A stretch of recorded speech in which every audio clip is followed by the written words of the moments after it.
আসসালামু আলাইকুম রহমতুল্লাহি ওয়া বারাকাতুহু। আলহামদুলিল্লাহ আলহামদুলিল্লাহি ওয়াহদা ওয়াসসালাতু ওয়াসসালামু আলা মান লা নাবিয়্যা বা'দা আম্মা বা'দ।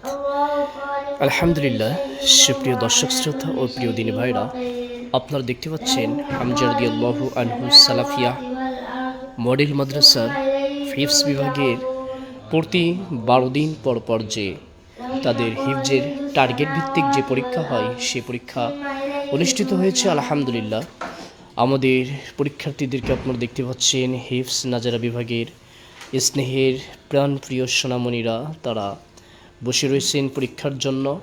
পর্যায়ক্রমে সিরিয়াল আসবে, এখন পরীক্ষা দিচ্ছে হিফজ বিভাগের একটি ছোট্ট সোনামণি জাকারিয়া বিন জুলহাস। আমাদের সম্মানিত উস্তাদ নাজারা বিভাগের হাফেজ জাকারিয়া উস্তাদ যে তাকে প্রশ্ন করছেন, এবং আমাদের হিফজ বিভাগের উস্তাদ রাফির উস্তাদ যে তিনি সুন্দরভাবে তাদের নাম্বার বন্টন করছেন, কে কেমন করতেছে। আলহামদুলিল্লাহ, আমাদের সকল সোনামণিরা তারা সুন্দরভাবে শৃঙ্খলার সাথে তারা অধীর আগ্রহে বসে আছেন কখন কার ডাক আসবে, কখন কার পরীক্ষা চলে আসবে। আলহামদুলিল্লাহ, আমাদের হামজা রাদিয়াল্লাহু আনহু সালাফিয়া মডেল মাদ্রাসায় প্রতি 12 দিন পর পর এভাবে হিফজ পরীক্ষা হয়ে থাকে, নাজেরা পরীক্ষা হয়ে থাকে, এবং মক্তবের সোনামণিদেরকে প্রতি সাপ্তাহিক তাদেরকে কাউন্সেলিং করা হয়।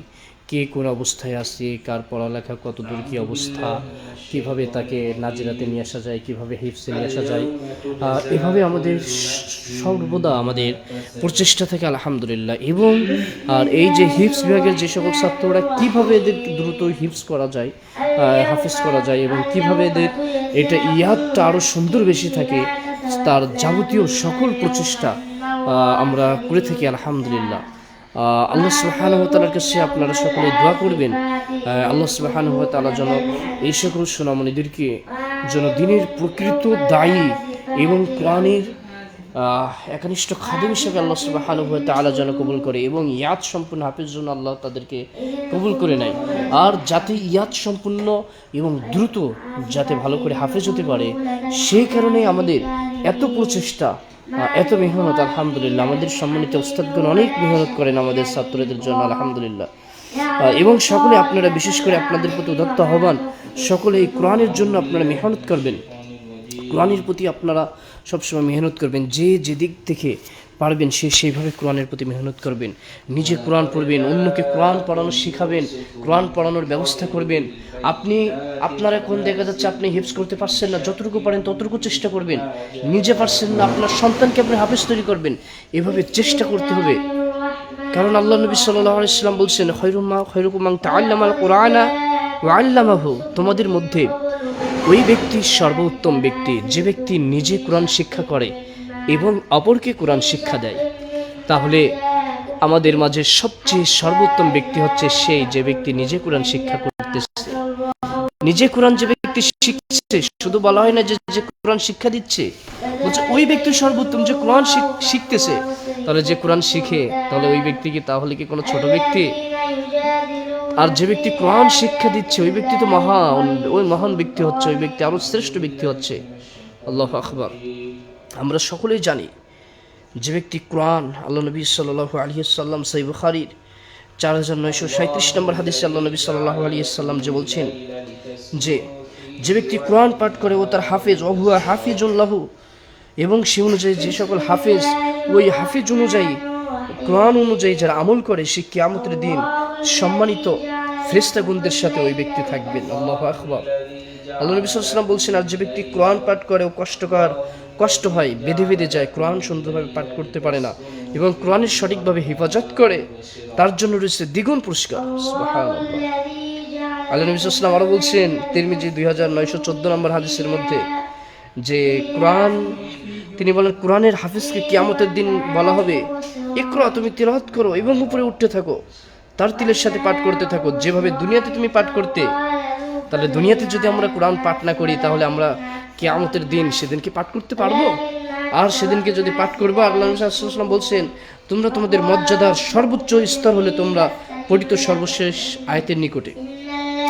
তাহলে একবার চিন্তা করে দেখুন, যে যত বেশি আমরা কোরআনের আয়াত জানবো, আমার তো সবসময় মনে চাই, প্রাণে চাই যে আল্লাহ সুবহানাহু ওয়া তাআলা ওই কিয়ামতের দিন যেন সে ৬২৩৬টি আয়াত যদি সেদিন যদি স্মরণে রাখা যায়, তাহলে আল্লাহ সুবহানাহু ওয়া তাআলা সবচেয়ে সর্বোচ্চ স্তরে আল্লাহ সুবহানাহু ওয়া তাআলা আমাদেরকে যতটুকু স্তর রেখেছেন সেই সবচেয়ে উচ্চ স্তরে আল্লাহ সুবহানাহু ওয়া তাআলা আমাদেরকে রাখবেন ইনশাআল্লাহ। শুধু তাই না, কিয়ামতের দিন কোরআন এসে হাফেজকে বলবে, তুমি আমাকে চেনো?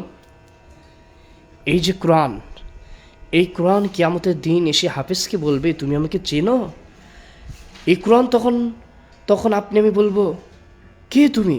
কোরআন বলবে, আমি তোমার সেই দোস্ত, আমি তোমার সাথী, আমি তোমার বন্ধু, আমি তোমাকে রাত্রি জাগরণ করিয়েছি ও দিনের বেলায় কষ্ট করিয়েছি, আমি তোমার সঙ্গে যেতাম, তুমি যেখানে যেতে প্রত্যেক সময় তুমি আমাকে তিলাওয়াত করতে। আল্লাহু আকবার। কোরআন এভাবে আপনার আমার পক্ষে কথা বলবে। কোরআন পাঠ না করলে কোরআন আপনার আমার বিপক্ষে কথা বলবে। আর কোরআন যারা এই যে শিক্ষা দিবে, উস্তাদদের সম্মান তো আছেই, এবং পিতামাতা যারা কোরআন সন্তানদেরকে যারা কোরআন শিক্ষা দিচ্ছে, এদের কিয়ামতের দিন আল্লাহ সুবহানাহু ওয়া তাআলা নূরের মুকুট পরাবেন। আল্লাহ সুবহানাহু ওয়া তাআলা তাদের সম্মান অনেক বড় উচ্চ সম্মানে রাখবেন। এজন্য আসুন আমরা আমাদের সন্তানকে আমরা কোরআনের হাফেজ তৈরি করতে পারি, কোরআনের সাথে আমাদের সন্তানকে সম্পৃক্ত করতে পারি। এবং ইমাম ইবনে তাইমিয়া রাহিমাহুল্লাহ বলছেন যে কোরআন পাঠ করা প্রত্যেকটা ব্যক্তির উপরে ফরজ। আমরা আজকে দেখুন,